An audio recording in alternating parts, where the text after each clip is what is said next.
forgetting what it was that they taught you. And now there's no one left to stop you or to catch you when you drop.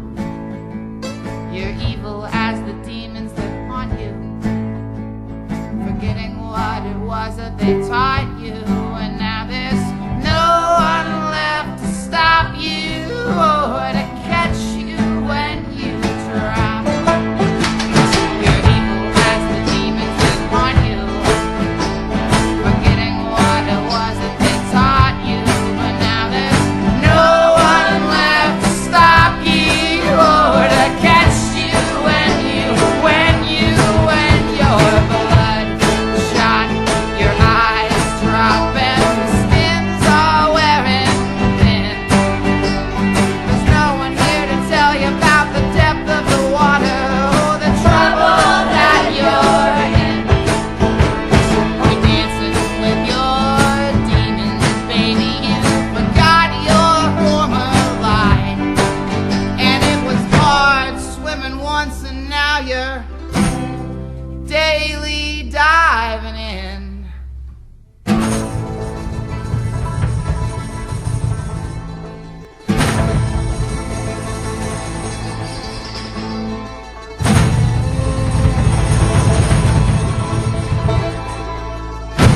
And I'm bringing home the rain. I'm bringing home the rain. There's no supper on the table. No supper on the table. And my feet are in the flames. I'm trying out again. I'm bringing home the rain. I'm bringing home the rain. A baby's crying in a cradle. Baby's crying in a cradle. And my feet are in the flames. I'm trying out again. I'm bringing home the rain. I'm bringing home the rain. There's no supper on the table. No supper on the table. And my feet are in the flames. Oh, the ceiling closing in. All right.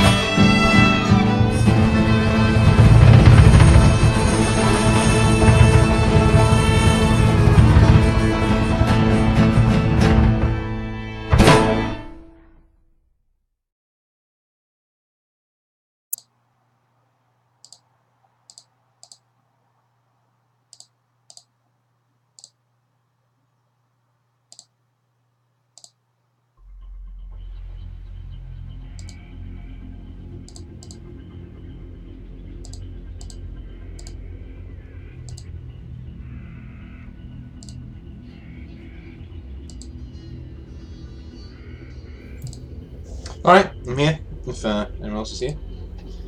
And, I'm here. Hello. cool. Awesome. Right, sorry about that. Yeah, I've got to do the intro every time, because I'm picking a new song each time we do this, and I think it's pretty cool. It's like an episode start or something. I think it's quite nice. So, yeah. Been a month since we last did this, which doesn't seem that long ago, to be honest with you, but it is that long ago. And last time, you were being pulled out basically into the Driftwood by a man called Jackal Kota, or Jacob Kota, what was his name? I thought it was Jackal Kota. Jackal Kota, that was it. Jackal Kota. Okay. And I have it written down, otherwise I wouldn't. Thank you for that. Yeah. Jackal is his nickname. I remember. Oh, look at this. Okay. Jackal is his nickname, which is the name he's been given in the Driftwood. Kane's his real name, but it's not really secret. You know, you could have asked him that and he'd have gone, "My name's Kane." So not that kind of Kane. Don't worry. It's not.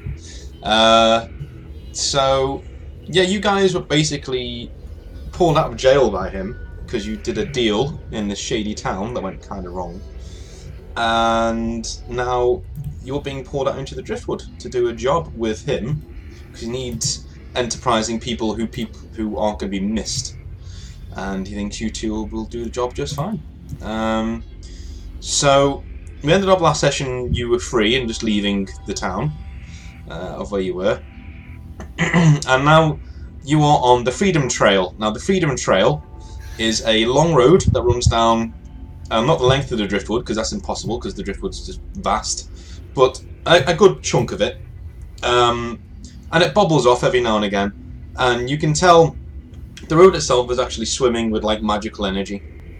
But it's really weak, so it keeps the road together, but not much else. And in a world where magic is extremely distrusted and disliked, people tolerate this because, well, it lets caravans go up and down the Driftwood very easily, and the magical power there is negligible. Basically, just holds the atoms together of the road. So that's why it hasn't washed away in the sands.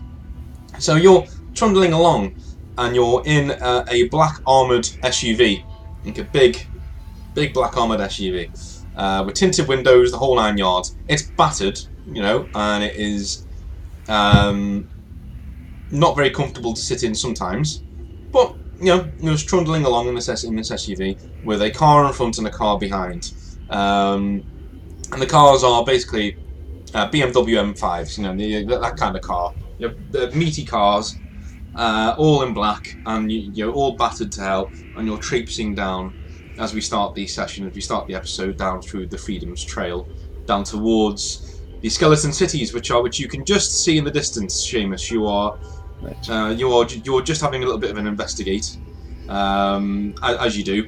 Wanting to know where you are. They're letting you do it as well. You just poke your head out the sunroof, and you can see, it right in the distance. You can see, like, a few really tall skyscrapers that they look like skyscrapers from here, but it's sort of like they're like two fingers like that, just like standing up on the horizon, and you can see they're all marked, and they've got bits missing, and you can see the sky through them as well. And there's loads of them all arrayed, and there's really thick black clouds hanging in the actual buildings themselves, and over the actual Skeleton Cities you can see lancing orange lightning just like crackling down into the Skeleton Cities, and before you is a vast open swathe of land, or swath of land, that you can see. You see a few trees here and there, a few brush trees.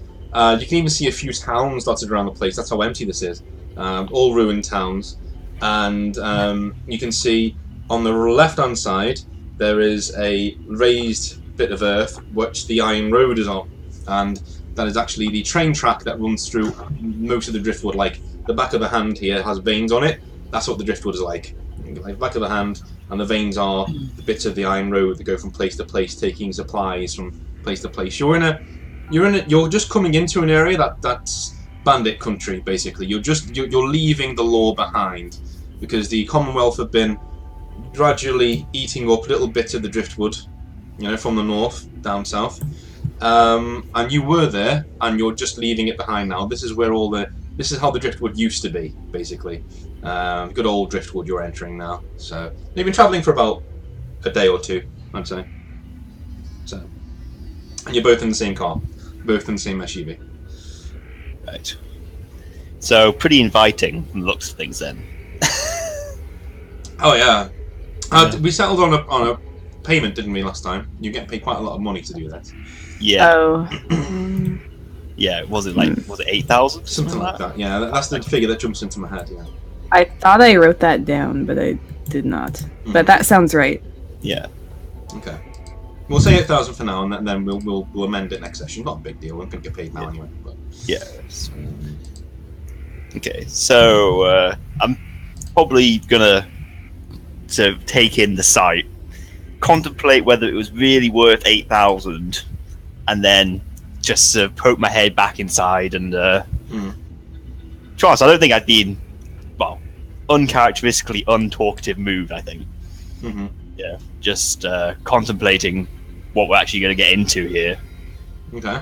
Because as much as Seamus likes adventure, this seems like it's maybe a bit in the deep end, even for him. Hmm. So he's a bit reserved at the moment. Okay. Sounds good. I'm looking out the window, just like, I'm bored. Two very different reactions happening right now. Yeah. Yeah.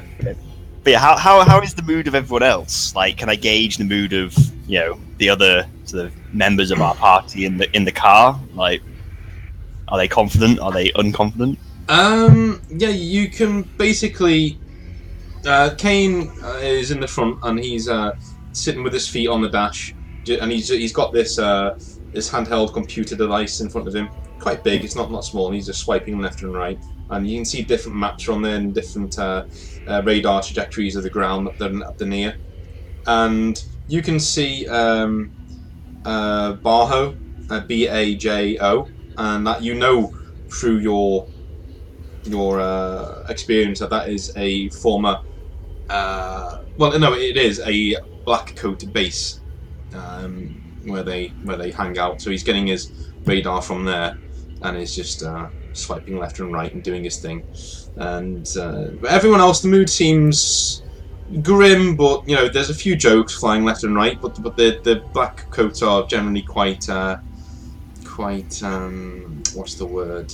Serious when it comes to what they're doing at the moment. Yeah.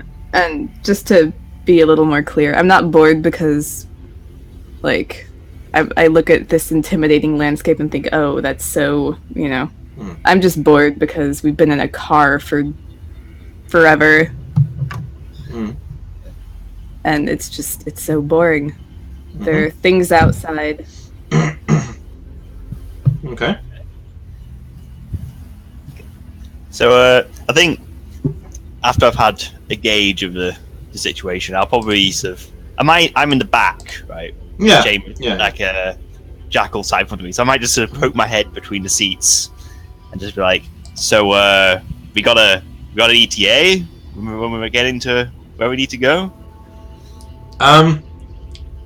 So your head just comes up like next to. Yeah, I just put my head around in between the seats and just looked at him. Yeah. So I'd probably be pretty close. He just like, yeah, a few days yet. But we're not even going to be, approaching them for the next couple of days. Just calm down. Do you want some water or something? There's an ice cooler back there. If you wanna. Did I hear them talking? Yeah, you're in the same car. So I'm just like, days. That's it. So I'm like, we have anything to do while we wait? Exactly, we are doing something. We're sitting and waiting. Right. Yes. That thing. Yes. I'll leave you to it. It looks like he's very busy. And I'll just sort of recede back between the seats. Yeah. Okay. One of the other Blackcoats just like nudges your shoulder with his hand, and I'm like, "Hey." You turn around and he's like holding out a flask of whiskey, and there's a sandwich in his hand. Like, so the sandwich is here, and the flask of whiskey is in his palm. I'm just like, man after my own heart. So I'll take the sandwich and the whiskey. So maybe pop a hit of the whiskey, and then take sort of nibble on the sandwich. Yeah. He's like, no problem. I'm Jacob. I'm new around here too. Cool, man. I'm Seamus, if you didn't know. Okay, Seamus. So, how did old Jackal rope you into this? Very long and interesting story, but essentially, I tried to do some less than official business. Mm-hmm. Ended up getting caught, and your friend Jackal here freed us. Nice. But obviously, nothing good in this world comes for free, so that's how we ended up here. What about the vixen over there? Is she with anyone?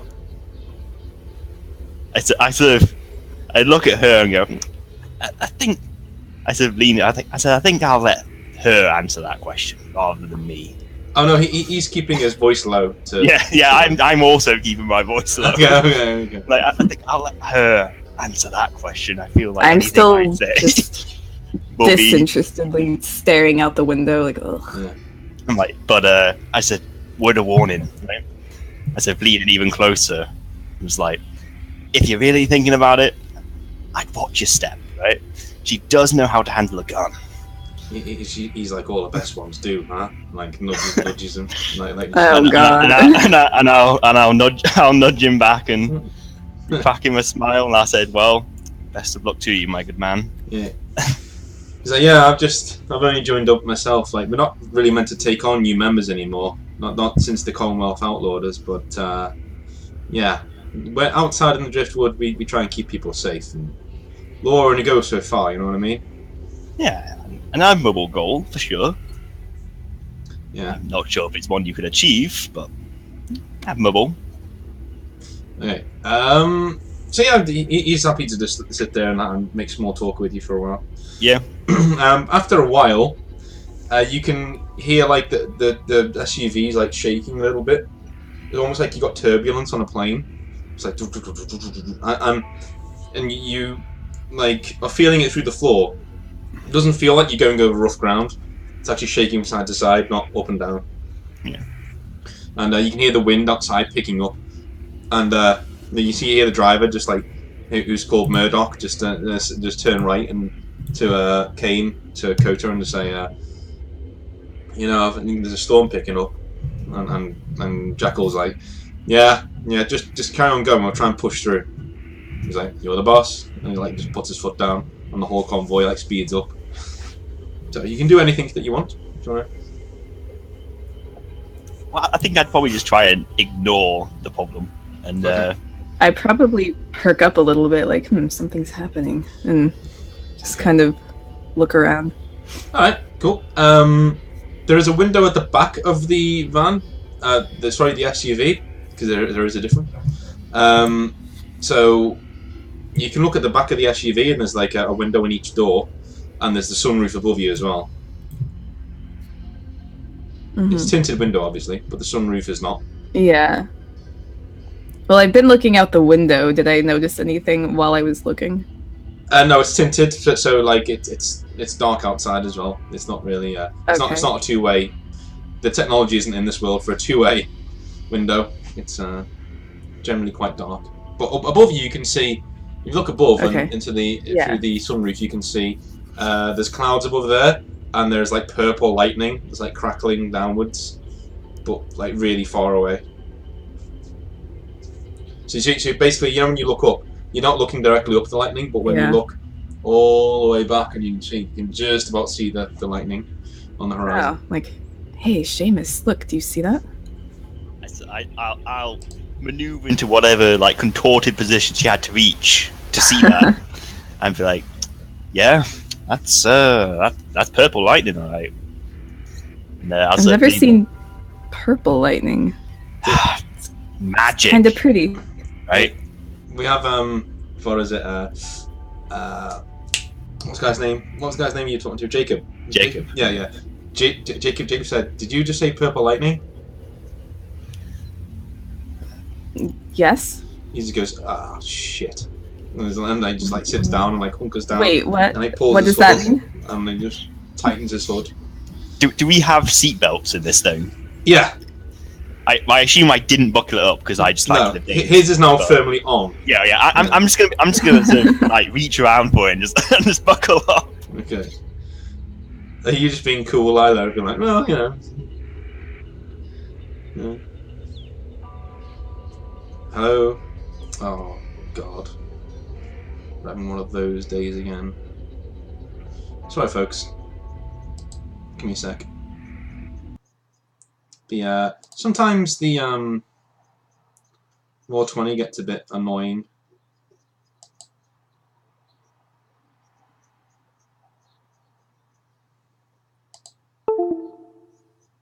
Yeah. And there we are. Yeah, always does it on roll 20. Don't worry about it, it'll be back in a second. We will be back in a second. There we go. We should be back now.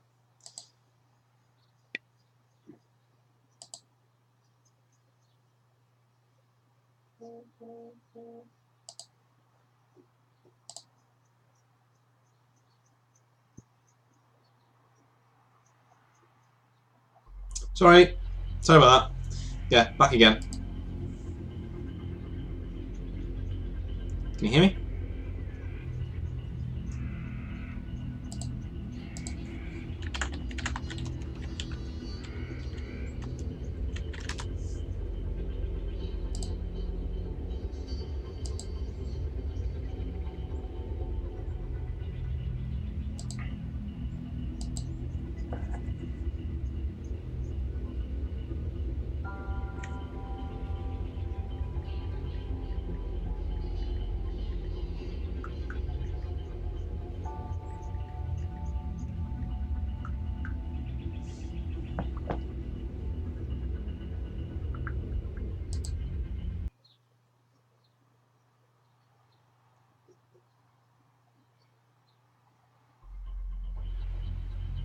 Hello.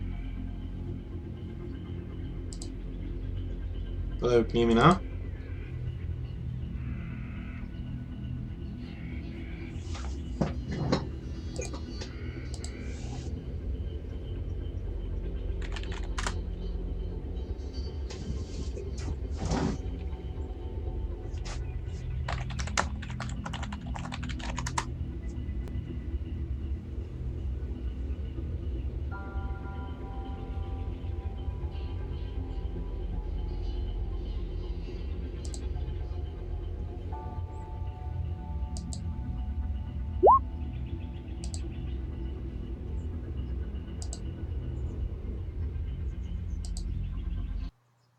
This is Roll20, folks. This is what you get for your fucking subscription, apparently. Unfortunately. Just drops and then you can never fucking get hold of anyone ever again. It was such a shame. I think I'm going to cancel my subscription. This is ridiculous. 1 second. Really sorry, but you know I try to do these nice things, and Roll20 just completely fucks it up every single time I try and do something. Just completely drops, and then it's not my internet this time either. My internet's fine. I've just seen on the sidebar here.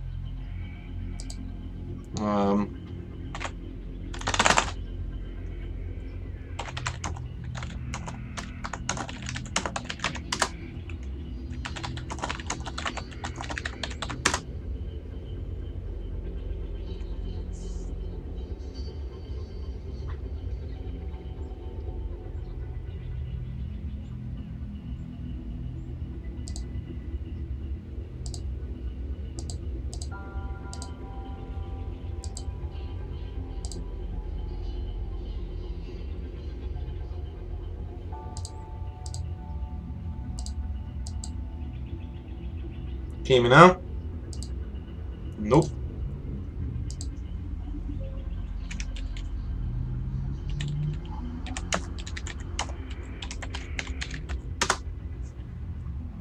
Well, sorry folks, we're gonna have to try voice on something else, because yeah, Roll20 apparently is being a fucking idiot and does not want to play ball, so I'm gonna... There we go. Hello! Hello. Hi, there we go. Oh, yeah, this recently became a thing. I forgot about it. Yeah, you're really low on here. Can you turn your... Yeah, I'll turn my levels back up. I don't know what it is, There we but go. I think my levels on I think Oh, Hello. hey. Yeah, so sorry about that, folks. This is fucking Roll20. It was my It's internet at alright. that time. It was not my internet at that time, for once. Well, I figured, because... Yeah, I'm cancelling my subscription. I'm going on record saying that I'm getting rid of it. It's just fucking weak. Okay. This whole website, I'm afraid. So, where were we? Again, sorry about that on stream, folks. Yeah, buckled they've just buckled up. seatbelts. Yeah, they've just buckled up. So Yeah. they're just hunkering down, getting ready to buckle up now. So, what are we gonna do?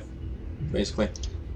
So, well, I've also just buckled up. Mhm. I'm so going to turn to him and be like, so, purple lightning, huh? Yeah, he said, well, it's better than purple rain. And then looks around. And, sorry, just in joke there. Don't mind. I say in joke to myself, because, you know, that's how insure it gets. But yeah, no, he's just like holding on to his seatbelt and just like, yeah, it gets a bit choppy out here every once in a while. Right. Well, that sounds like it's going to be fun. Said, oh, it gets worse. This is just a light breeze, so I'm fine. As he's saying that, like the whole SUV goes onto its side, and just comes back down again with like a start. So I'll kind of look at him. So you buckle up and cower under your hood for a light breeze? He says, no, my hood's on there because it looks cool. Anything? And it gives you like a wink. Well, you know, since Kenny doesn't exist in this universe, I don't know what to say. Okay. Yeah, so he's just gonna be, pretty fine with it. So what am I doing? Oh yeah, that's all that's gonna happen for now. The convoy does come to a stop though after a while. You hear like the cars in front wailing as they slow down and come to a halt, and your SUV comes to a halt as well. And as you come to a halt, like the whole thing just like shaking side to side. Mm-hmm. I'm gonna check the sunroof again. What do I see? You see the lightning is now a lot nearer, but that's about it. I'm just like, oh, it's getting closer. Yay! Like anything magical, best staying far away. Right? We don't need this shit.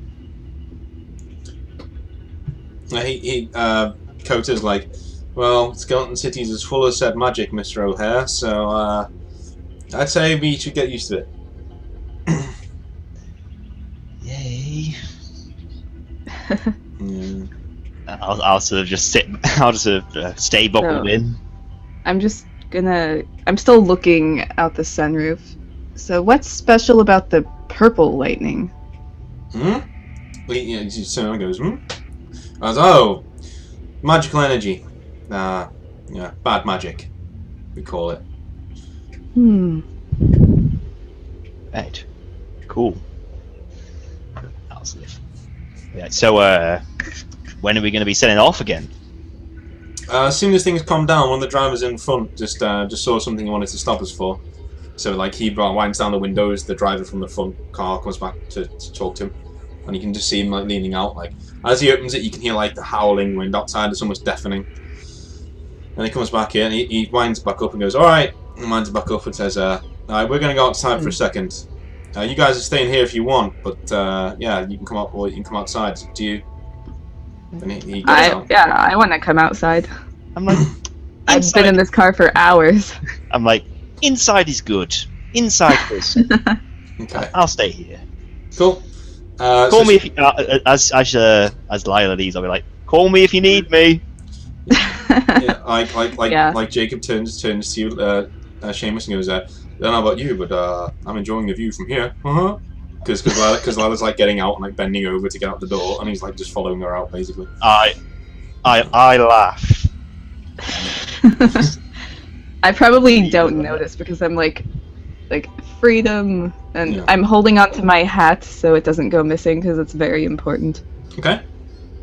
So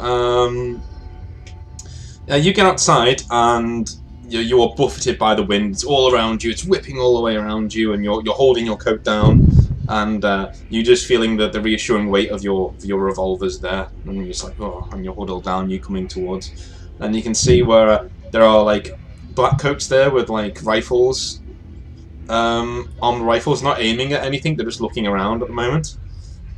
And he's like, so they are armed. You can get your weapons out if you want. But yeah, they are armed. So they have their weapons out? Yes, and they're facing out into the storm. Oh, okay. If they have their weapons out, then I'll follow suit, because I don't know why they do, but, just in case. Okay. After a time, you guys can hear, like, strong falls, like footfalls, plodding footfalls in sand, like all the time, or like in front of you. And after, that carries on for a little while. It's to your right, like that, and everyone's looking over there, like.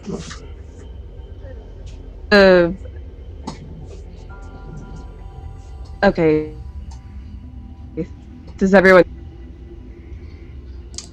Because if they don't seem so again, this to hear fucking it, then thing I'll is breaking. or my right. Hello? Yeah, hello. I'm switching my video off. This is getting fucking ridiculous. Can you hear me? Yeah, I can hear you now. Yeah, but this is starting to get up my nose. To be honest with you. Okay. Well, so you said it's coming from my right. Yeah, it's coming from your right. Does everyone else seem to notice that it's coming from that direction? Yeah. They're all looking over there. Okay, it's pretty obvious then. So, yeah, I just have my weapons ready. Okay. Yeah, as you're all looking over there, you see a pair of very large yellow eyes. About I'd say about a meter across, these eyes. And they're quite large and tall. So whatever it is very, very big. And it's just like looking at you all as it's going sideways, and you can see the eyes going up and down like it's taking steps. So, just how big does this thing... Can I even tell? About 70 feet, something like that. Oh god. Okay. So I'm probably feeling a little less happy right about now. Okay. I'm happy about the decision to stay inside. Is Jacob still in the car with me, or is he gone out? No. He's outside, and he edges back to the doorway, and he just like leans inside and he goes, "I think you're best staying in there, all right? I'm just gonna close these doors right here. Just nothing to see. Just stay calm. It's fine." And he's I'm closing like, the door. I just like as he closes, I'm like, I'm calm. I'm calm. I'm calm. Yeah. I think I'm just kind of stunned at how fucking huge this thing is. Okay. And as you're there, you can hear like a beating wing sound, like a huge beating wing sound, like a. Oh shit! Like, and you can actually the ground shaking when the wind is buffeting it, because it's that big of a downforce, like being pushed down on it. And this thing isn't moving, so it's not coming from this thing. It's coming from your far right. And the Blackcoats turn around and trail it, and like, what the hell? So, wait, the wings are coming from a different direction than the eyes? Yeah. Yeah, the beating is not coming from the eyes. You know that from your perception. It's not coming from the eyes. It's coming it's coming from the air to the right hand side. Well, that's getting louder.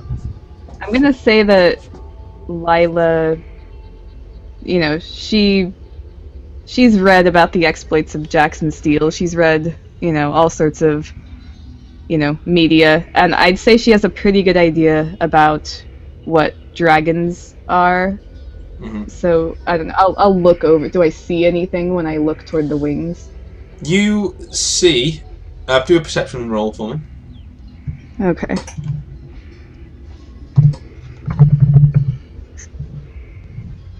Perception, and my perception is 1 sec.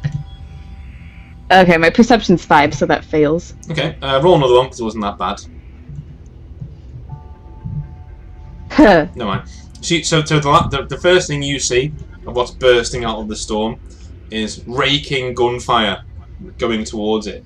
And you turn around and see the because the guys aren't firing at the baleful eyes; they're firing at whatever's coming on the right hand side. You turn around to the baleful eyes, and they narrow slightly, and you can see like 2 plumes of flame near the eyes are starting to build up, and then a huge dragon, gold and plated with green plates, just swings down and grabs the SUV like with its with its feet, and Seamus, you're inside, and you're like, I'm calm, and then these talons just go zoom through the top of the actual SUV. I'm just like, I just go, I'm no longer calm, and then I'll unbuckle and just be like, run for the door. Okay. Burst through to get out. I'm gonna need you to make 10 very good speed checks. 5 very good speed checks. 5 E100s. Yeah, very speed. good. My speed is 1. Okay. Oh no! You cheated a couple times. There's 2 crits there. That's fine. 2 crits. You're gonna be staying in the van for the duration. Okay, with those rolls. I'm gonna say that. But I'm gonna let you do anything that you want whilst you're in the van. Well, I mean, so these hands just come piercing through. Yes. Like the wall. And you are in the air. You are literally in the air. Yeah. So I imagine I sort of go to the door and like throw it open, but then I'm too late. And I sort of look down, and there's like a precipice. Yeah, and I'm just like, there's like 50 feet. I think I'll use the crits to just go, nope, and just close swing back in and close the door again. Yeah. Sort of land on the floor of the SUV. Okay. Just be like, just be lying there for a second. Okay, so yeah, you open the doors and you see the ground just disappear, and then like the wind and dust just take its place, and you're like, oh, and you just like close the door and then fall backwards like panting. And you can just hear like the roar of the dragon as it like pulls you away up further and further and further into the sky. And okay. I think important question. Yeah. Where did that flask of whiskey go? That is still in your pocket. Alright. That I will produce and drink copiously from. Okay. Lila, the Blackcoats are just like, fucking run, back to the car, back to the van, and they just turn around and go, oh, back to the cars. They like run to the cars. One of them gets in a boot each, basically, and closes the boot because there's no room for them. So you basically, Lila, you need to roll a speed check to get in. Kane gets in one, and he beckons to you to run over to him. Right. Yeah, that passes. Yeah. So you get in the front seat, and he jumps in the front seat, and Jacob jumps in the back, and another Blackcoat jumps into the back, and then one more goes into the boot. And you guys speed off, and a fireball rains out of this dragon's mouth. That's in the storm, still there, the one with baleful eyes, and just explodes the car that's behind you. So all of the Blackcoats in there are just incinerated and die like straight away. I was gonna say, why did we stop? He said, one of my guys thought you saw something. All right, the protocol is you stop. Okay, they don't like move. They go for moving prey. Well, that other vehicle wasn't moving. I know that. Dragons are not predictable. And he's just like weaving in and out of fireballs that are like banging into the ground. Yeah. As you just like, you know. So yeah. Just 1 second. I'm just going to go close my curtains because I've realised they're open. While there's a brief break, how much money did we have for gear? You have. Oh yeah. I don't know that we did gear. I don't think. Yeah. So I mean, I've given myself a revolver. Yeah. But, that's fine. That's fine. Just give myself some basic armor. Yeah. Basic stuff's fine. They can outfit you. As you go on. Just give me a second. Yeah, I'll just take some mercenary gear for armor. Seems like it would be apt. Hmm.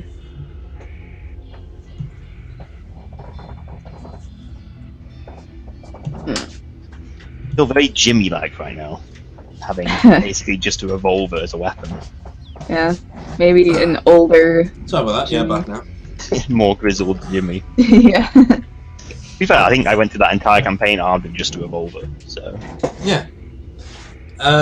So you guys, Seamus, you are Yes. in midair, and that is a thing that's happened in my life. yes, and you are there for about 20 minutes, I'd say, and then you are slammed down onto the floor. So I need you to make a couple of speed rolls just to, just to Man, make sure that you can. those speed rolls.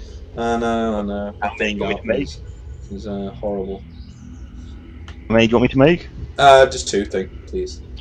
Yeah, they're not the hard ones, especially. They're not. It's not like you're avoiding anything. Yeah, there you go. first one. Yeah. So you make you don't really take a bump to the head, but you don't take any damage. You just take a little bit of and you're on the ground, and everything goes quiet for a while. So the noise dies away, and then teeth come shearing through the top of the van.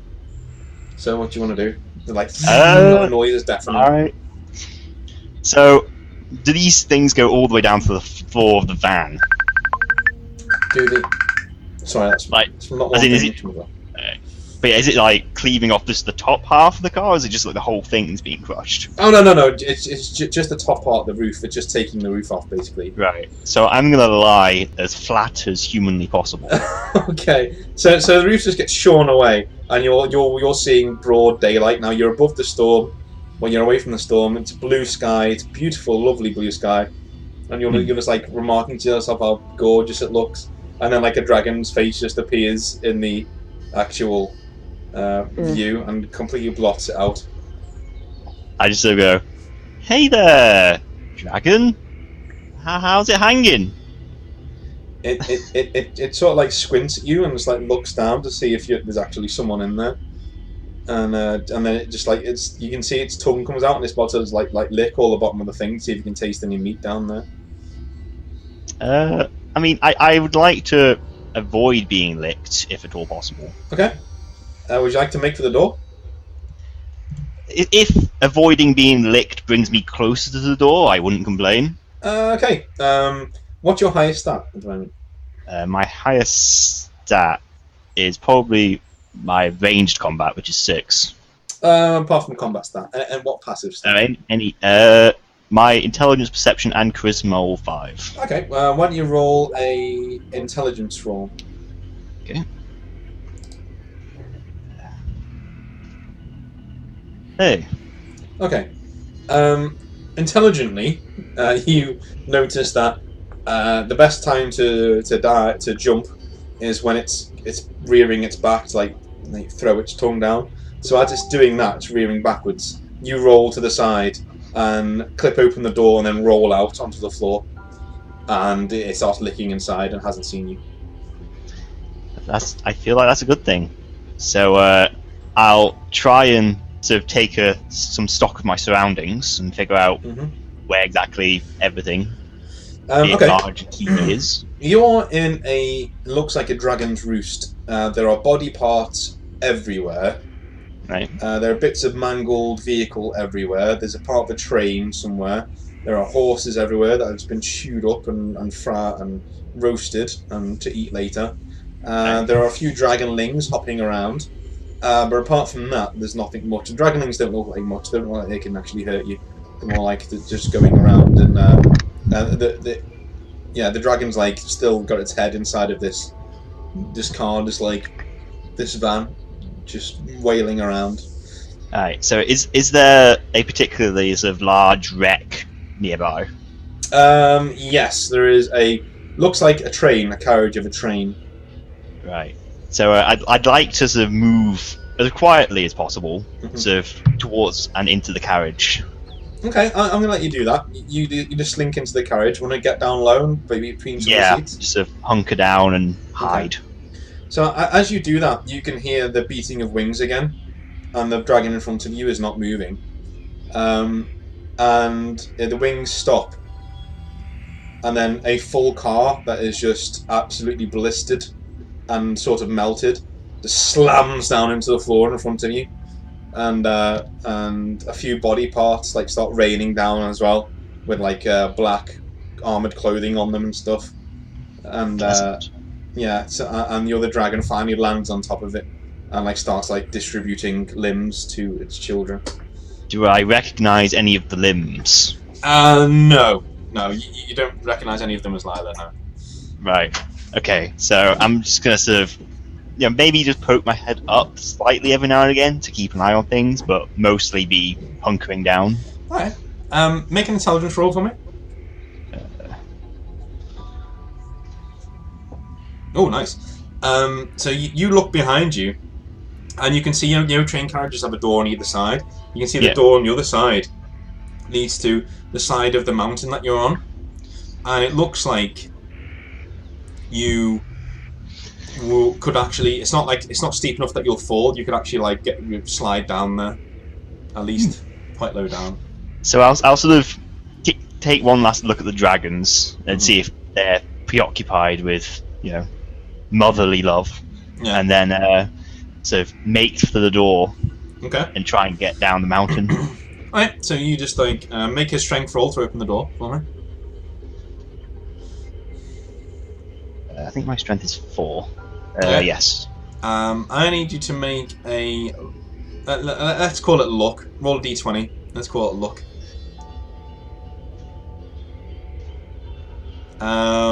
Okay. So as you're doing this, like the whole thing starts to shift because you're trying to open it. You're like, come on, you fucking, you try and open it, and the whole carriage just starts to slide away, and the dragons look up and like, huh? And the whole carriage just goes sliding sideways down the mountain, like picking up speed, and finally it starts to turn over. So you're gonna have to make 3 speed rolls, please. Yeah, I'd like to just grab onto the nearest available object. Yeah, that's what this is for. Yeah, this is what this is for. Oh, cool. So you managed to jump underneath one of the seats and just hold on, and you just start calling mummy as you go like turning over down here, and eventually you come to a stop, and all is quiet, and you're dreading anything picking up the carriage again.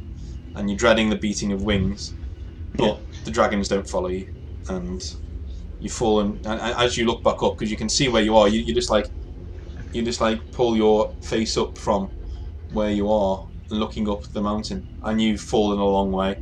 So you're thinking you might be scot-free here if you can get out. You can get out and get away. I sort of I climb out of the carriage and sort of like dust myself off and just go, definitely not worth 8,000, and then take some stock of where exactly I am now at the base of the mountain. Like, what do I see around me?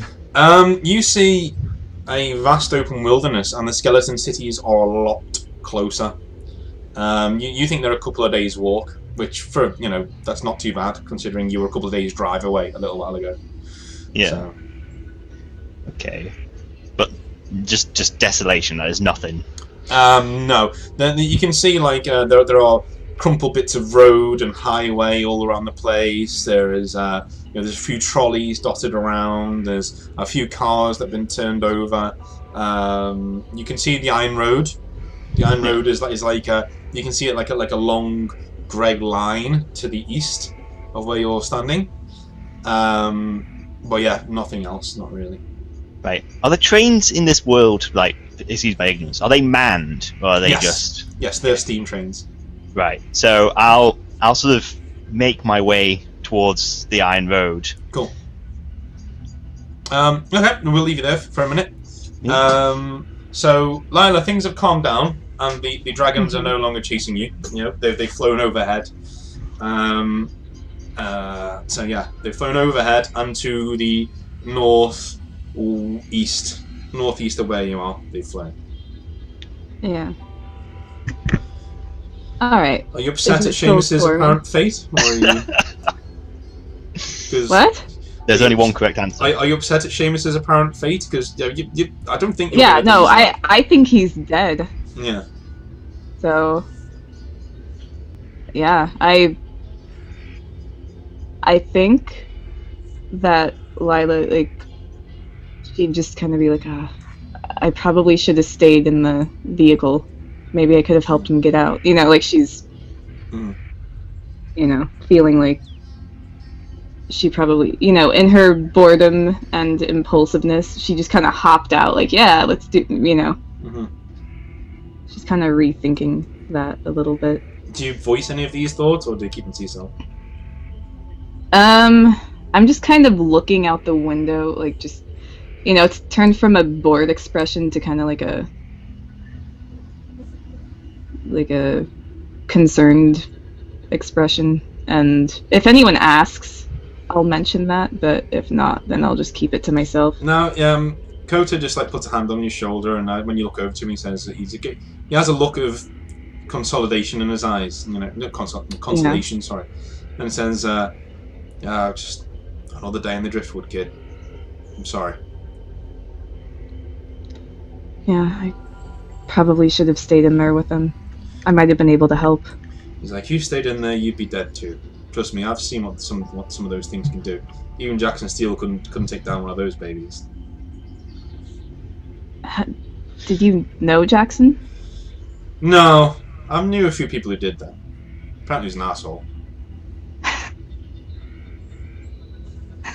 Yeah, she kind of smiles a little bit and then just looks out the window side. Are you like a Jackson Steele super fan or something, or is it like? Isla? Yeah. Not like obsessively. Like she's read all of the stories, but she's also read other stories, so she kind of calls together things from all of these various stories that she reads, and you know, like she likes the genre, but she's not super into Jackson Steele specifically, but she does think he's pretty damn cool. Okay. So yeah, after a long while, you guys are driving for a long time, and Jacob's like, he's like, "Hey, Jackal, are we really going to carry on going up there? I mean, you know, this is a big thing." And he turned around and says, "Shut up, Jacob." He says, No, honestly, you know, we could just turn around here." And he goes, "I told you once, Jacob." And he said, No, honestly. And Jackal turned around and goes, "Right, if you want to get out, then get out. But I told him I'd get him out of there. We're getting him out of there." And Jacob goes, All right. I'm just saying, man. I'm just saying." And he just sits back down and goes, you know, it's like breathes heavily. And you drive on. You can address that if you wish, or you can just carry on. Okay, so Jacob is kind of having second thoughts. Yeah. Yeah, I'll just kind of say a little bit late for second thoughts, isn't it? He said, "That's what you think, but Jackal's a good guy. He doesn't throw his men away for nothing." And Jackals goes, "Huh." And looks in, like, you know, not the rear view mirror, but you know the rear seat mirror that you can see up there for a split second, then looks into the distance again. The rear seat mirror? Yeah, you know, like not the rear view mirror. It's the other one. You know, the one in the middle. The side mirror? The side mirror. That's it. Yeah. Oh, okay. Okay. Yeah, that's all I really have to say about that. Okay. Not very talkative. Okay, that's cool. So you guys spend the night in the car, driving in shifts. He doesn't trust you to drive, Lila, so he gives you the back seat, and Jacob swaps with you, and they spend shifts driving, basically all the way through the night. And it's pretty uneventful. You dream of, you know, beating wings and baleful eyes in the dark, and you are stirred awake a few times. In the morning, you know, you wake up and you find that the car is still going, but a lot quicker than it was. And both Jackal and Jacob look a bit forlorn. Are they the only two in the car? Yeah. Okay. There was one more in the boot, but you haven't heard anything from them for a while. Oh, is there? I'm gonna ask. Is there no room in here for the guy in the trunk? He's like, if you want to sleep in here with a corpse, it's your business. Wait, what? It's like, he died last night. Like, What happened? he just says, just bad burns. Not pretty. Oh, from the dragon? No, from a birthday cake.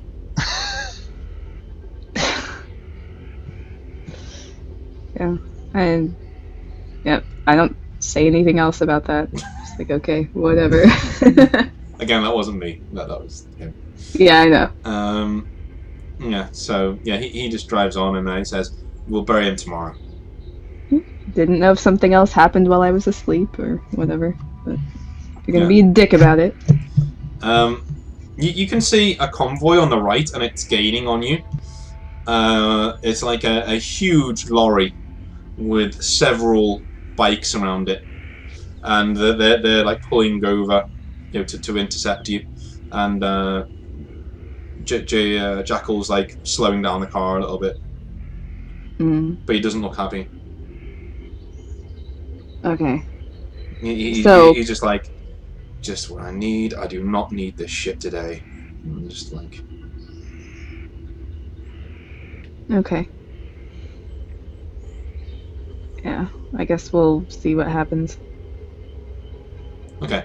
So eventually, the car pulls the lorry comes down, and it's a rusted, huge tanker, and it smells awful.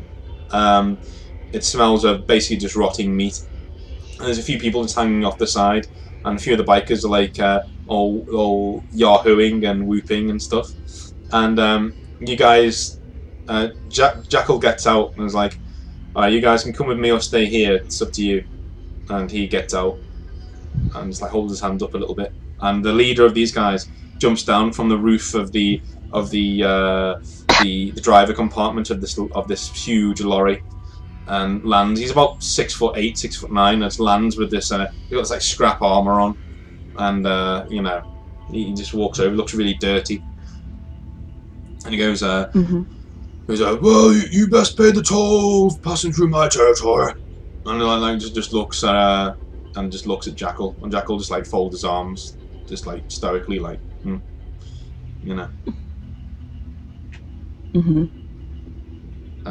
he goes, "You got nothing else to say?" He goes, "You Blackcoats did a lot of shit down here back in the day."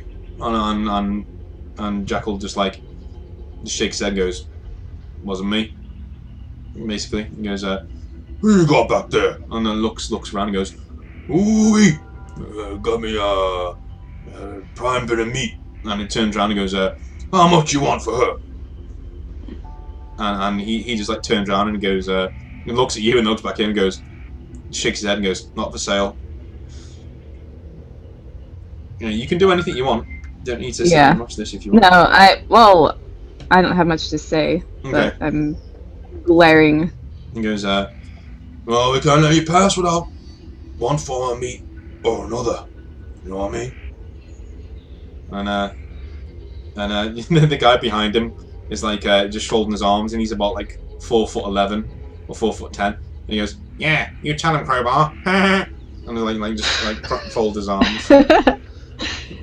That's a great voice. Like he's actually mirroring Crowbar's stance.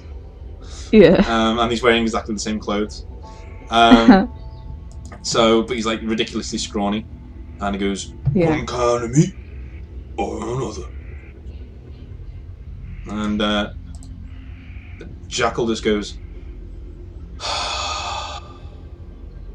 "Fine." Like turns around and starts walking back towards the car. Okay, I'm gonna follow him and say, "What are you doing?" It's like, "Giving him his meat. Come with me." Okay. He goes. I go.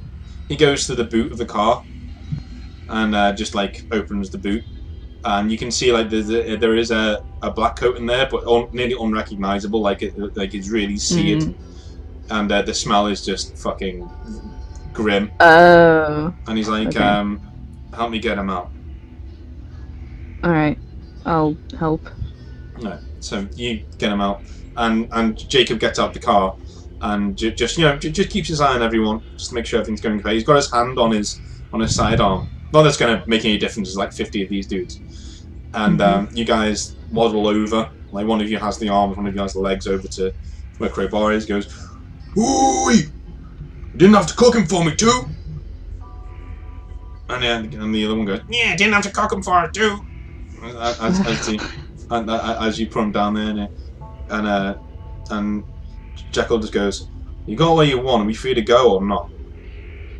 And Crowbar just like kneels down on his haunches, like sniffs him, and like rips off an ear, and it's like just chews it a little bit and goes, ah, medium rare. Yeah, you can go. And he says, just watch yourself when you're in my territory. And then the other one goes, yeah, watch yourself when you're in our territory. And you all just like they all get back on the thing. Yeah. I have a very disgusted look on my face after watching that. Yeah, they are kind of in a hurry. Kind of in a hurry to get back to the vehicle. Okay. So, you guys are back in the car, and it's a very solemn journey this time as you go on. You've gone from 20 dudes to 3 in the space of, you know. Yeah. So 2, right? 2 dudes and me. 2 dudes and you, yeah. So the drive goes on until like the evening time, and then Jacob brings up the fact of turning back again, and him and Jackal are really getting into it, like arguing to the point where you actually think they're gonna turn around and start like pull over, and Jackal's gonna beat the shit out of this guy. Literally fighting each other. Yeah. So, and you're sitting in the front seat, so do you want to do anything? Yeah, I'm just gonna say, you know what? Calm down. This is pathetic. And Jackal just goes, look, what the hell do you have to say about it? Oh shit! And he like just turns the car onto the side as this like lone man who is crying just like staggers out in front of the car, and you guys nearly turn the car over, and the car turns around in all of the dust, and the headlights just like sink onto Seamus, who's standing there in like rags and just like emaciated and like, what? No. Seamus? I'm gonna jump out of the car and run over to Seamus. Like, oh my god, I thought you were dead. What? I look up to Lila. I'm kind of mad. She's like, oh, oh my god, it's, I hug you. I'm just like, this is, this is, and I just sort of collapse onto the floor. It's like, yeah, I'll I'll try and help him back to the vehicle, and I'll yell to Jacob or Jackal, like, you know, someone help me. I'm not super strong.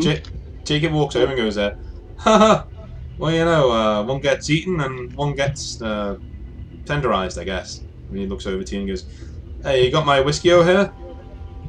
I pull the flask out. I sort of, sorry mate, after the dragons, I kinda thought it was my last drink, so I'm gonna have to owe you one. He's like, oh shit, this day gets worse and worse. And he like just takes it off you and like walks back to the car. Worse and worse. I just go, yeah, but it was good whiskey. I'll say to Jacob, well, if Seamus was dead, you wouldn't have your whiskey anyway. And he's like, ah, that's true. And he just gets in the car and closes the door. He'll just go in. Do you want to roll a strength check to see if you can pull Seamus back to the... Hello? Hello, can you hear me? You cut out. Sorry. Yeah, do you want to roll a strength check? Yeah, to see if what you am I Seamus doing? Back to the car? Okay, so Jacob decided not to help me after No, he just got back in the car. He's like, he drank all of his whiskey, he's like, what the fuck? So... Well, my strength is not good. That's a fail. Okay, so you're struggling, and Jackal comes out and he goes, he looks over you to you and goes, I guess your shooting's your main strong suit, huh, Miss Oakley? And then just like pulls him onto his shoulders and goes, come on, And then they just like get Seamus onto his back and just like walks over to the. So- and you notice that he's cradling him like it's a military carry, you know, like so he's on his shoulders Yeah. and he's pulled his arm across his chest and he's just really efficient at carrying him, and then just like puts him in the back. I just use my other hand just to like start patting him on the chest and was like, oh, like Jackal, my good man, Jackal, oh, Jackal. He's like, don't get any ideas, funny Irish. You're like delirious. Yeah, well, yeah, I've been walking in the desert for like 2 days No. now Yeah. without water. Exactly. So Exactly, I love it. Yeah. Yeah. Okay, just a quick question. He called me Miss Oakley. Is Annie Oakley sort of like Jackson Steele in this universe? Yeah. There mainly there Okay. are. It's basically it's like Fallout. Okay, so this isn't our world, but there are pop culture references every now and again. Okay, I So see. you know, Yeah, it's not- I probably like her better than Jackson then, if that's a thing. Yeah. Okay, that's fine. That's cool. So So yeah, like when he calls me, I'm like, oh, awesome. You know, I'm pretty. so he's taking the piss, and you're like, yeah, that's me. yeah. Yeah, exactly. All right. Okay. Yeah. Okay. So you guys head back to the car, and he decides to give you a treat that night. You know, you don't drive. Well, yeah, you do drive actually. Yeah. Jacob drives for a while, and then you know, Jackal drives for a while, and in the morning, you arrive at what looks like the outskirts of the skeleton cities, and they're like looming above you, and these are cyberpunk size cities, so they're not just skyscrapers. These things are sky breakers, as in they literally, you know, shear through the sky, and none of you have seen anything like this before. Okay, so you know you've been on the road now for about 6-7 days driving straight, and in fact, you were driving for a week before we even started the session. So yeah, you've been on there for like 2 weeks now, because we passed about 6 days in our session so far, and you're looking at. You've never seen anything like this before. You've always seen something on the horizon, maybe if you got close to it. But yeah, after a 2-week drive, solid, you are now at the furthest part that anyone can ever go. And this is this sheer wall of buildings, and you can sort of hear screams on the wind, and almost like the wind's howling and moaning, and in pain. And you can see this black, acrid cloud just hanging in between the buildings, and red lightning just lancing down, a bit of orange but mainly red, just lancing down all over the place, and You see Jackal come out, and he's got like a Geiger counter next to him on his wrist, and it's going like nearly all the time. He goes, "Yeah, it's about radiation o'clock." Says he turns around to you and goes, "Take one of these each," and again he throws you like these capsules. And he goes, "Should stave off the worst of it, as long as we don't run into any wells. If that happens, then well, let's just say long-term radiation sickness would be the least of your worries." And just like just takes his own.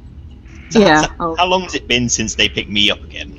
Oh, it was last night when he picked you up. So Right. Yeah. So I'm pretty out of it, but I've had a solid night's sleep, so I'm no longer just completely delirious. yeah, So I just sort of take the couch and I'm like, right, radiation sickness, yeah, that thing, and just pop it.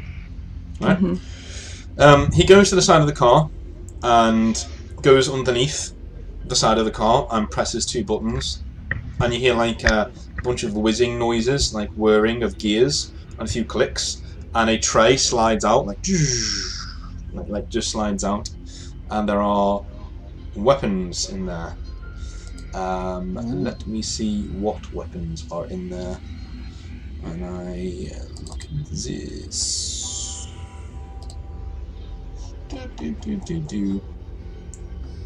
Okay. So there are. Look, see here.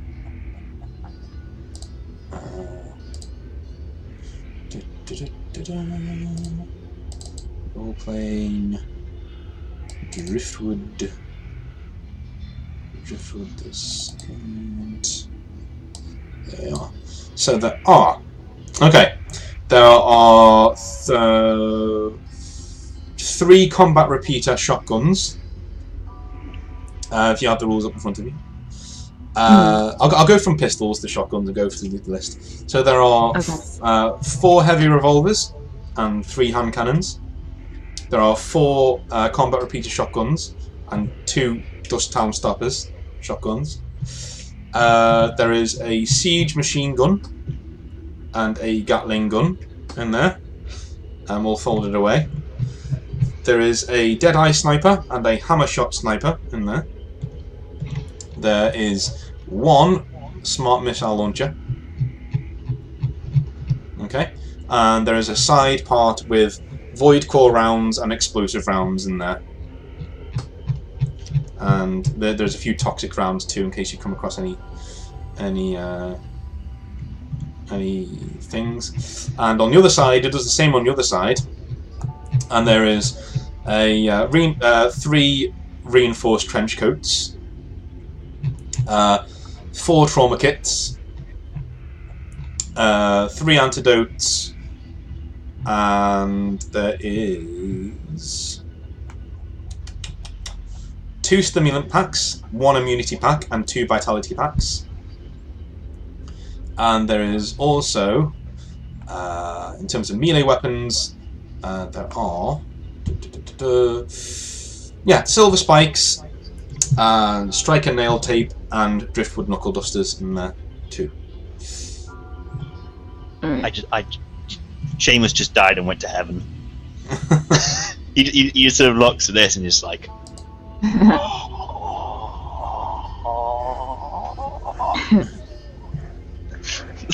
That's the only sound he can muster. Yeah. He just beholds all these weapons in their glory. You can see life returning to him miraculously. It's like, oh, it's brilliant. Okay, so I will then grab the Gatling gun. Okay. And just sort of cradle it in my arms like a newborn child. Yeah, you're probably going to need a strength check to wield it. But, feel free. Yeah. I did not manage to pick it up and cradle it. I just managed to sort of awkwardly juggle it into my hands. Yeah, you awkwardly put it in your hands like, oh, this is great. But I still sort of pressed my face against it and just like, beautiful, beautiful. He's like, Jackal's like, you're really into your guns, aren't you? Like, there's nothing quite as just beautiful as a gun, And he's like, he looks down at you and goes, have you ever actually had a woman, Mr. O'Hare? Or I sort of look at him and just go, oh, my friend, selling guns, a very lucrative business, if you know what I mean. I thought you were going to go, oh, my friend. No, actually, no. Yeah. Okay. Well, I'll take one of the trench coats. There you go. This looks really cool. Mm-hmm. We didn't really start with stuff, did we? I had my 2 pistols, but I assume we didn't really have things. No. So you can take whatever's here. Yeah. So I'll take a trench coat and a sniper rifle. Mm-hmm. Which snipers were there again? Deadeye and hammer shot? Yeah. Okay. I'll take hammer shot. Okay. If that's cool. Yeah.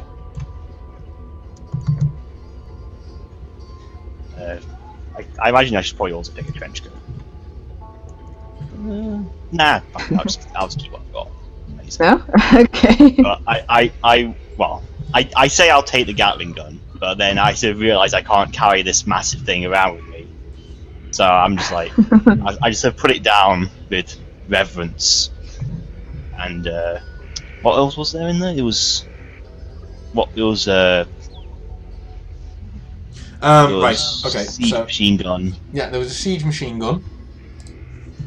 There were martial weapons, we'll leave those for now. Check out just the weapons that are in there? But what were the shotguns? There is a combat repeater shotgun and 2 dust down stopper shotguns. I will take one of those. Okay, you have dust down stopper shotgun. Nice. Row. Low. There we go. Awesome. Okay. Oh, it has an AoE. Mm-hmm. That's cool. So I have to reinsert that though. Oh yeah. So with shotguns in the Driftwood system, they do twice as much damage if they're at half of the max range. Mm-hmm. If that makes any sense. I think that's how it is. Yes, it is. So, Yes. so if the max range of a shotgun, let's see, you took the It's 80 dust town feet. stopper? So 40 Yeah, feet so or if they're below, you're doing 40 feet or 44 closer. damage. Right. Yeah. Yeah. But I think in the it new one, doesn't spread as much. yeah, I think in the new one, we're actually going to up that to it doubles damage and the armor negation goes down. So you can end up like and one Yeah. fucking Yeah, that shrapnel sense. launcher. Yeah.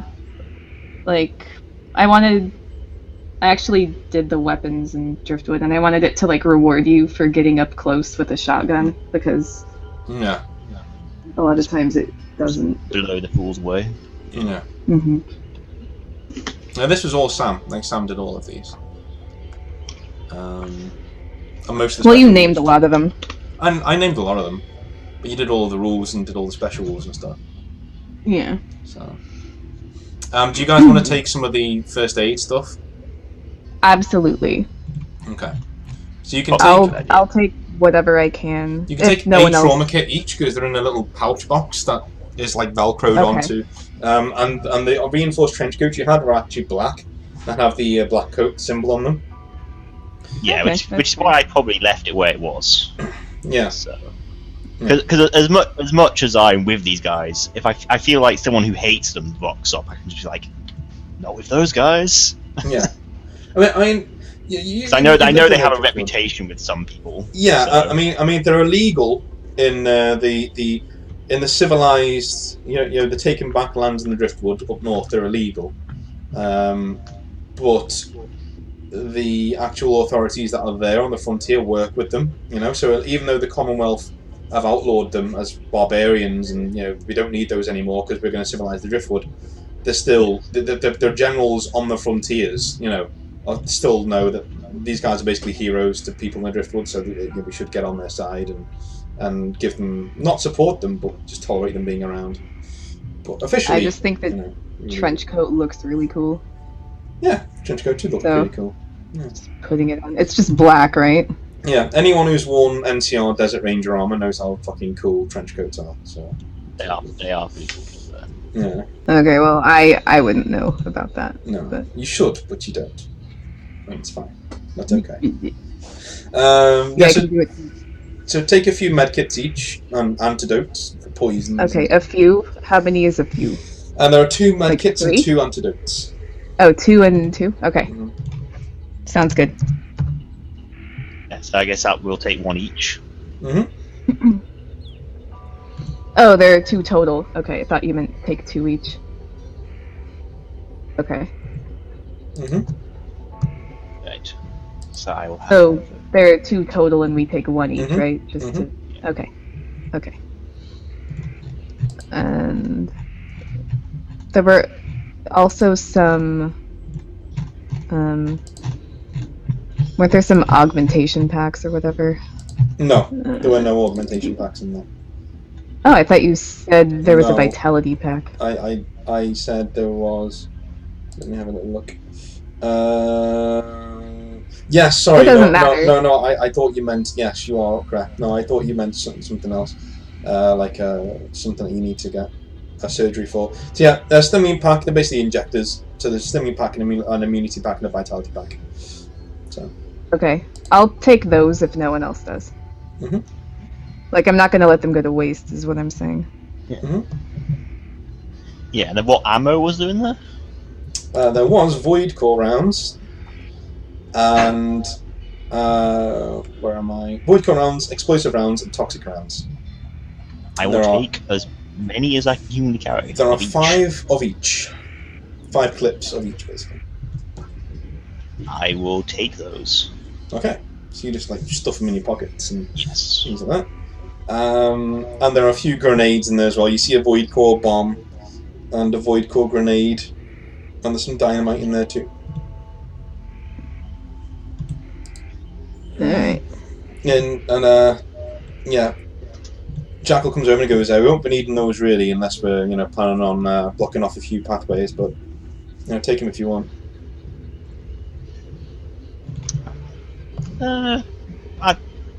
Grenades just take all the fun out of it. And I'll leave them there. Okay. I'm gonna make a roll to decide whether I take them or not. Okay. So 1 is I take them, and 2 is I don't. Oops, I forgot the slash.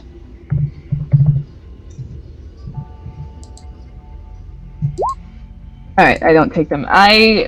When I was reading up on Jackson Steele, he had this sidekick called Damien, and I saw what explosives did for them, and I think, okay, maybe I won't take all of this dynamite.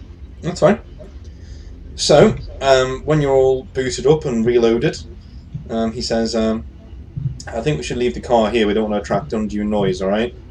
So we go 2 by 2, 1 on each side of the road, as you can see. And you can see there's like a single road running into the skeleton cities.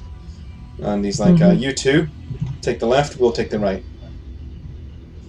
And he says, "Here," and he throws you all these wrist computers, kind of like Pip-Boys, but a lot smaller and a lot more compact.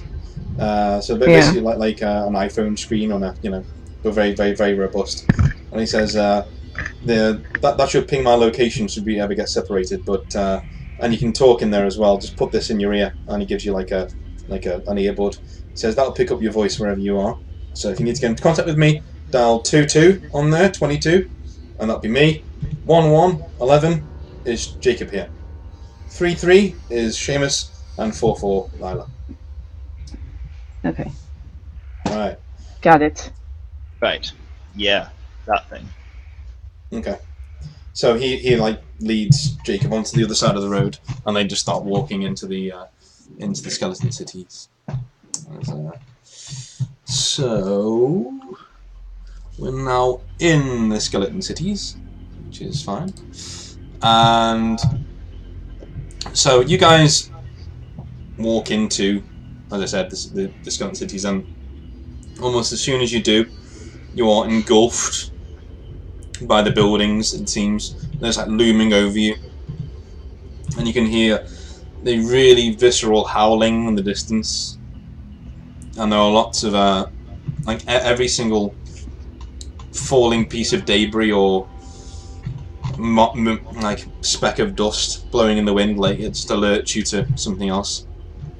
And it occurs to both of you that you haven't actually asked. You did ask Jackal while you were here, but you didn't really go into that much detail. You know you're here to get someone out, but why someone couldn't just leave of their own volition, you got absolutely no clue. So you guys walk on, and what's the first thing you're looking for? You can see Jackal and Jacob on the other side. Right. So all I know is we're here to look for a person. Yes. So that all I'm doing is looking for a person. I have nothing else to go on. So I see human being, I point out human being. That's about it. Okay. That's cool. What are you doing, Lana? I'm just kind of looking around and trying to look cool even though no one's watching. Okay. Just, if I come up around the corner, I'll, try to make it look... Trying to make it look what? Sorry? Cool. Cool, okay. Look cool. Okay. Sounds good. So yeah, you guys head on into the skeleton cities, and you swear you can hear a grumbling noise somewhere, but it's hard to tell. And then after about an hour of walking in sheer silence, you realise just that there's sheer silence. Like, you can't hear anything. You can hear each other's footsteps and you can hear each other's breathing. You can't hear anything. There's no wind. All of the howling has stopped. Everything's just stopped. Even the clouds in the sky have stopped moving across. They've just stopped completely. And there's no wind. Oh, the clouds aren't moving. Yeah, the clouds aren't moving. Yeah. If you look to your left, Lila, you can see a lance of lightning. That's just frozen. Whoa. And how did we split up? I was doing inventory. Oh no, you're just on opposite side of the same road, heading the same direction. You've turned a few times, but you're still on the same road. Okay, so we're all on the same road? Yeah. The skeleton cities are essentially a battered... a battered Goliath of a city. It's huge. And when you're in, you seem like you feel like you've been swallowed by some sort of beast, and you're just walking around its innards, basically. When I see the frozen lightning, I try to, as quietly as possible, say, "Look at that! Look to the left." Except I'm sure my voice is super loud compared to the nothing. Yeah. Are you saying that into the, into the PDA? Yeah, because I don't think. Because we all split up, right? Yeah. So no one can hear me. So he says, time act. This is Jackal. He says time act kind of strangely in the skeleton cities. This is the epicenter, or near the epicenter, of whatever calamity tore down the old world. So, welcome home, I guess. Hey, yay! I turned the PDA off. I sort of because me and Lila went one way together, then we went right together. I just sort of turned to her. I was like, "This is definitely not worth $8,000." I kind of smile at that, but at the same time, I'm kind of stoked to be here. Like, this is unlike anything I've ever seen. It's like what you would hear about in stories. So, yeah, I'm. I kind of smile at his comment and, keep looking around. Okay. So, yeah, you look around, and you guys just keep on moving. Is there anything you actually want to do whilst you're there, whilst you're looking around? I mean, are there any like interesting trinkets around? Nothing you can see. You can see all of the buildings are still intact, pretty much, but they look battered, like absolutely, ranged around and horrid. They look, and you can make out the signs that are around the place, and they look like they're in English. Look like they're in a tongue that you speak. But it's very hard to tell. It's extremely hard to tell. They're all faded, and one says, Highway 95, and the other one says, this way to blah blah blah. And the city's name is like just scrubbed or really, really, really pummeled, pretty much. So there's just average things. And there's like the JFC office block, west, and this, that, and the other that you're seeing.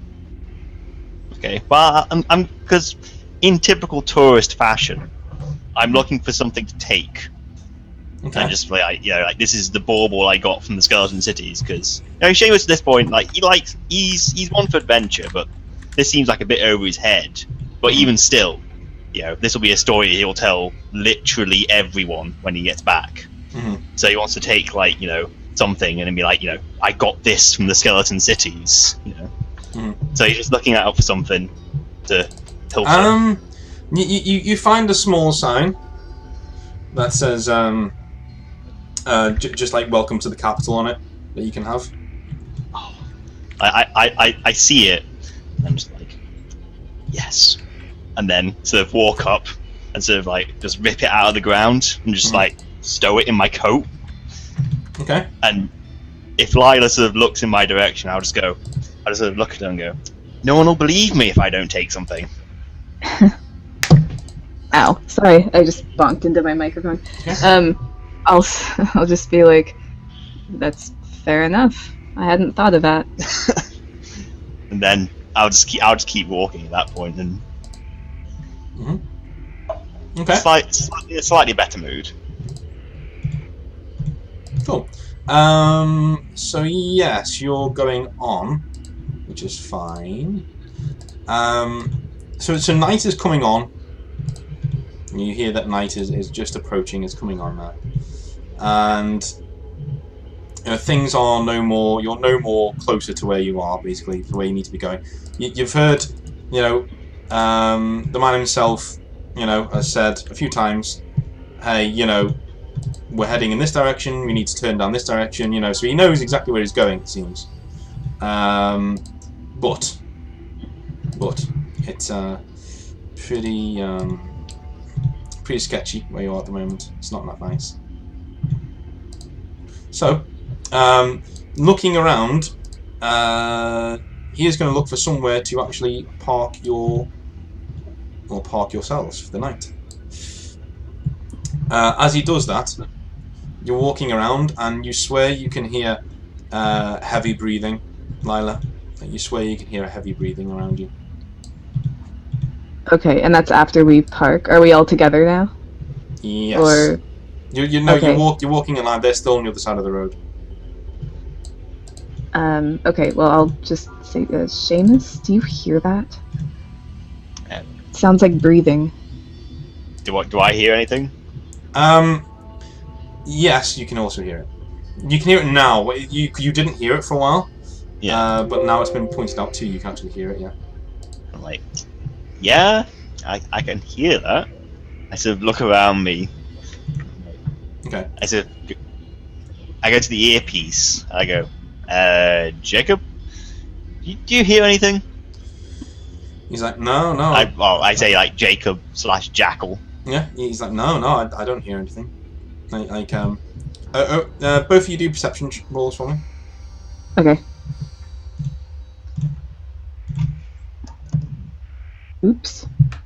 That's not a roll.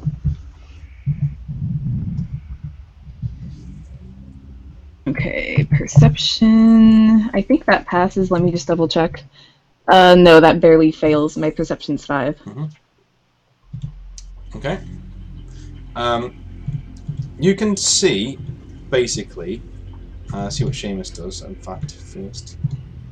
Let's double check.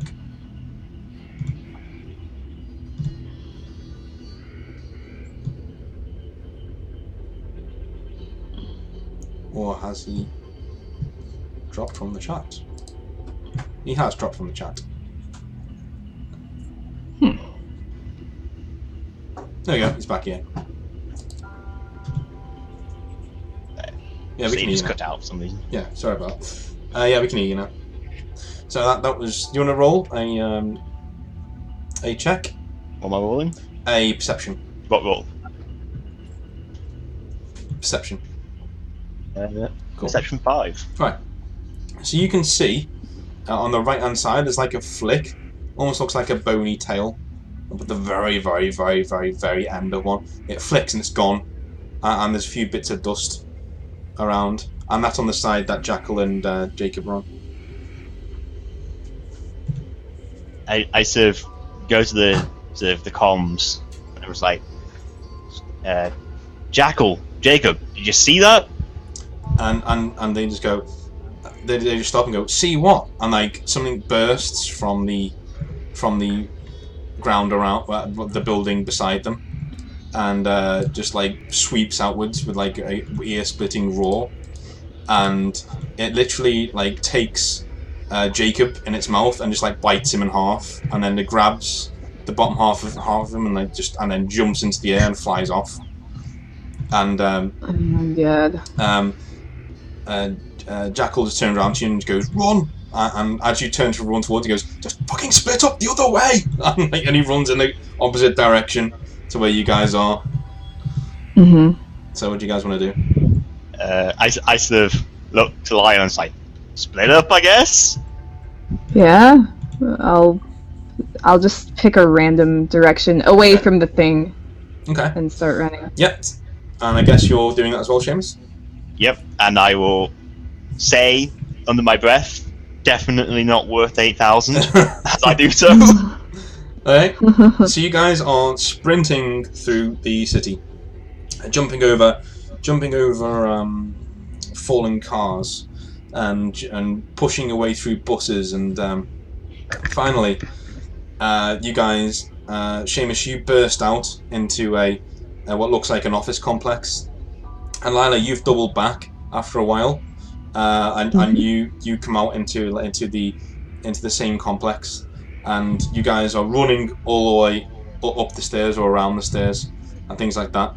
Right. And this, I'm speeding this up because it's okay. We got loads to go, but we can do it next time. And you're running up the stairs, and finally you bump into each other. So you're back together again. You just about gotten away, but in the air you did see this thing flying around, and you did hear lots of roaring and screaming and wailing coming from all the way around you.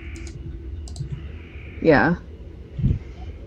I'm just sort of like, the hell was that thing? Can I roll to see if I've heard a story about a similar creature? Yes. Yeah, okay. Since I read so many, It's got to be a bloody good roll, because no one comes back from the skeleton cities. Yeah. Where the hell did my thing go? Okay, I'll just...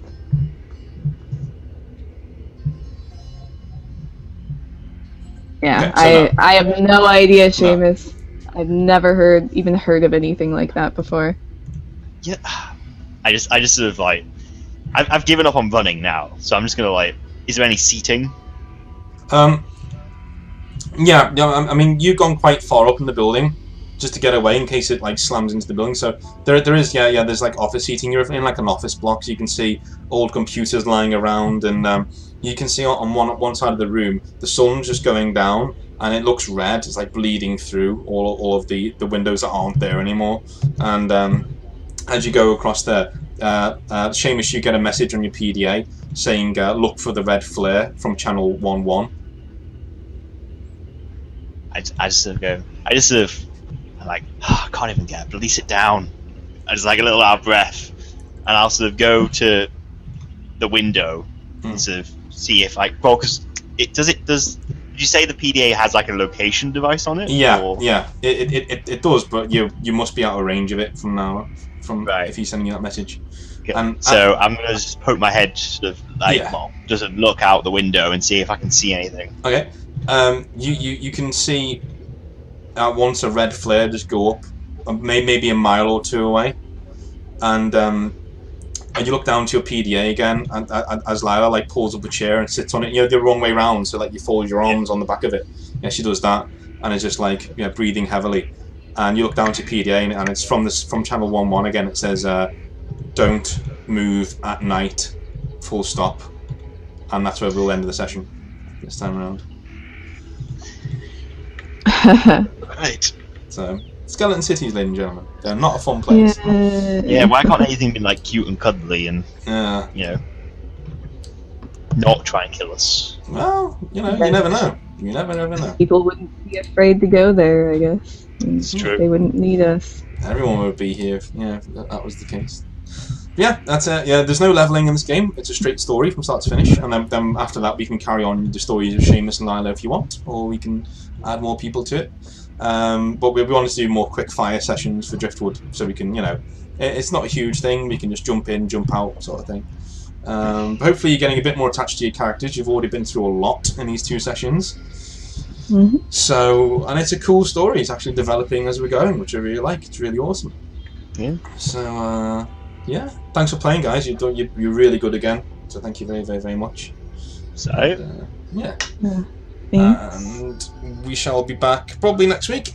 And I'm going to try and get Fallout done at some point this week as well, because we said we were going to do one in a couple of weeks 6 months ago. So yeah, so we'll get back on that, because that's quite an interesting one as well, with actual people in it playing their actual selves, which is funny. So yeah, thanks for watching. We'll see you guys later. Um, Bye. Bye bye.